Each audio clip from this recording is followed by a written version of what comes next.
News 28 मराठीमध्ये आपले स्वागत आहे। आजच्या मोठ्या बातम्यांबद्दल बोलूया। पोलीस स्टेशनचे अधिकाऱ्याचे अजब कारभार आंदोलन केले म्हणून गुन्हा दाखल। सांगली जिल्हा तालुका खानापूर विटा शहरातून जाणारा गुहागर विजापूर राज्यमार्ग विटापासून हाकेच्या अंतरावर असलेल्या रेणावी घाटात मोठ्या प्रमाणात रस्त्याची दयनीय अवस्था झाली आहे। तसेच रेणावी रेवणगाव या दोन्ही गावाच्या मध्ये असणाऱ्या घाटातही खड्डे पडले आहेत। या रस्त्यावरून ये जा करणाऱ्या वाहनांचे वरच्यावर अपघात होत असतात। या घाटातील रस्त्याचे लवकरात लवकर दुरुस्ती व्हावी यासाठी अनेक संघटनेने आंदोलने केली। आमदाराने पत्रव्यवहार केला।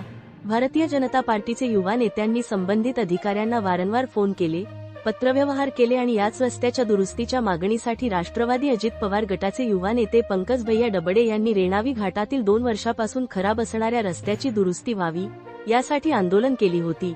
त्यावेळेस त्यांच्यावरती विटा पोलीस स्टेशनमध्ये गुन्हा दाखल करण्यात आला होता। हा अजब कारभार झाल्यामुळे शिवसेनेचे अध्यक्ष शिवसाहेब शिंदे आणि महिला अध्यक्ष पुष्पाताई बोबडे यांनी या पोलिसांनी केलेल्या कारभारावर नाराजी व्यक्त करत आज पत्रकार परिषद घेतली। यामध्ये काय म्हणाले शिवसेनेचे नेते, चला जाणून घेऊया।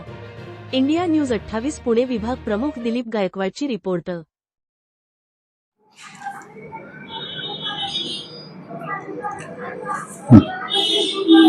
जय जिजाऊ जय शिवराय।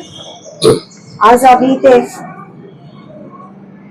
जो रेणावी घाटातला डांबरी रस्ता पूर्णपणे उखडला गेलेला आहे आणि ज्यामुळे अनेक लोकांना आपले प्राण गमवावे लागले आहेत आणि पुढे जाऊन असेच लोकांना प्राण गमवावे लागू नयेत, कुठलेही मोठे अपघात होऊ नयेत यासाठी शिवसेनेकडून पत्रव्यवहार झाला होता। या सगळ्या गोष्टीचं विवरण आज आता शिवसाहेबांनी सांगितलं आपल्याला की कशा प्रकारे पत्रव्यवहार झाला, त्यांचं पत्र काय आलं।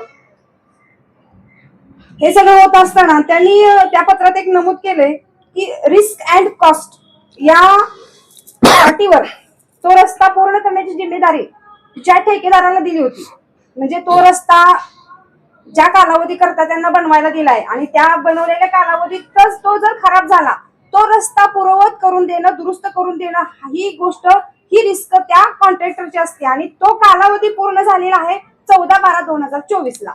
मग आता विचार करा, ज्या ठेकेदाराने हे काम घेतलं आणि त्या कालावधीत तो रस्ता खराब झाला आणि तो पूर्ण करून देण्याचा कालावधी संपुष्टात येईपर्यंत हे प्रशासन काय करत होतं।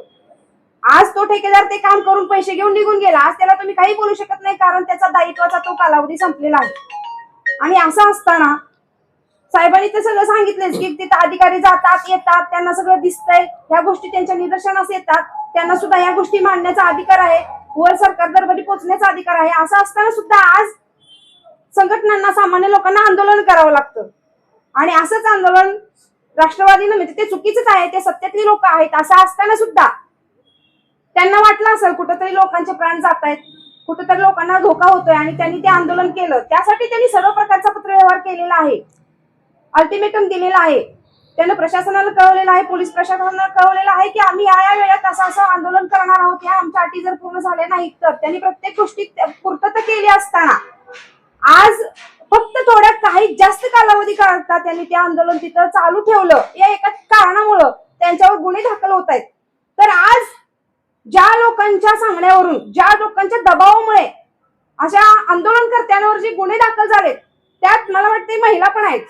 आज विचार करा, महिला सुद्धा कुठल्या तरी चांगल्या कामासाठी की तिथं काहीतरी चुकीचं घडू नये, कोणाचा जीव जाऊ नये म्हणून रस्त्यावर उतरण्याचा प्रयत्न उतरतायत, आंदोलनात सहभागी होत आहेत, अशा महिलांवर सुद्धा ते गुन्हे दाखल होत आहेत। मला या प्रशासनाला विचारायचं आहे की ह्या ज्या अधिकाऱ्यांशी आम्ही पत्रव्यवहार केला, यांनी आम्हाला अल्टिमेटम दिलं की आतापर्यंत आम्ही खड्डे बुजवून घेतो, मुरुम टाकून वगैरे तात्पुरते, आणि अजून 2 महिन्यानंतर आम्ही पूर्ण 10.5 किलोमीटरचा रस्ता पूर्ण करणार आहे। आज त्यांनी आम्हाला 2 महिन्याचा अल्टिमेटम दिला असताना त्यांनी आज कितीतरी महिने उलटून गेले, तिकडे फिरकले सुद्धा नाहीत। मग त्या अधिकाऱ्यांवर कोण गुन्हे दाखल करणार?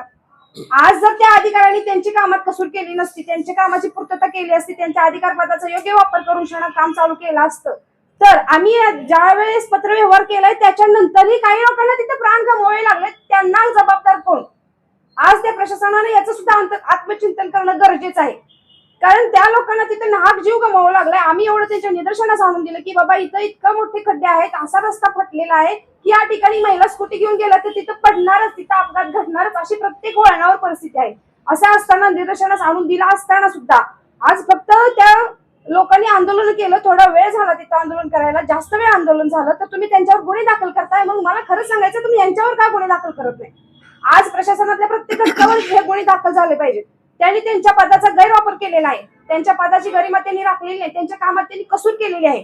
आज आम्ही प्रशासनाकडे मागणी करतो की अशा अधिकाऱ्यांवर पहिल्यांदा गुन्हे दाखल करा, आम्हाला आंदोलन करायची गरजच नाही. आणि आज विचार करा, आंदोलनकर्त्यांवर जर असे गुन्हे दाखल होत असतील तर मग लोकशाही कुठे आहे? आज आमचा हक्क हिरावून घेतला जातोय, जे आमचं व्यक्तिमत्व स्वातंत्र्य आहे. आज आमचं व्यक्तिमत्व स्वातंत्र्यच नाही का? सरकारच्या ज्या चुकीच्या भूमिका आहेत, चुकीच्या काही गोष्टी घडतात, चुकीचे काही आदेश उपदेश येत आहेत, या सगळ्या गोष्टींवर जर सामान्य लोकांनी आंदोलन करायचं नाही. आज प्रत्येक गोष्टीत जर तुम्ही म्हटलं कायदा सुव्यवस्था आहे, कोर्टात जावा, याचिका दाखल करा, अपील करा, या गोष्टीसाठी सामान्य लोकांना वेळ आहे का? तुमची याचिका आणि अपील आज कोर्टात करोडो हजारो केसेस पेंडिंग पडलेल्या आहेत आणि त्या केसेसचा निकाल लागेपर्यंत हजारो लोकांचे इथं प्राण जातील आणि त्या गेलेल्या प्राणाचं भरपाई कोण करणार आहे? हे इथं या प्रशासनास मला निदर्शनास आणायचं आहे की बाबांनो, आंदोलन करायला ज्यावेळेस माणसं रस्त्यावर उतरतात त्यावेळेस त्यांच्या घराचं छप्पर फाटलेलं असतं म्हणून उतरत नाहीत, कुठला तरी सामाजिक गोष्ट तिथे घेऊन ते उतरत असतात. आणि या गोष्टीत जर अशा लोकांवर गुन्हे दाखल होत असतील तर खरंच ही लोकशाहीची गळचेपी आहे, लोकशाहीची हत्या होत आहे इथं.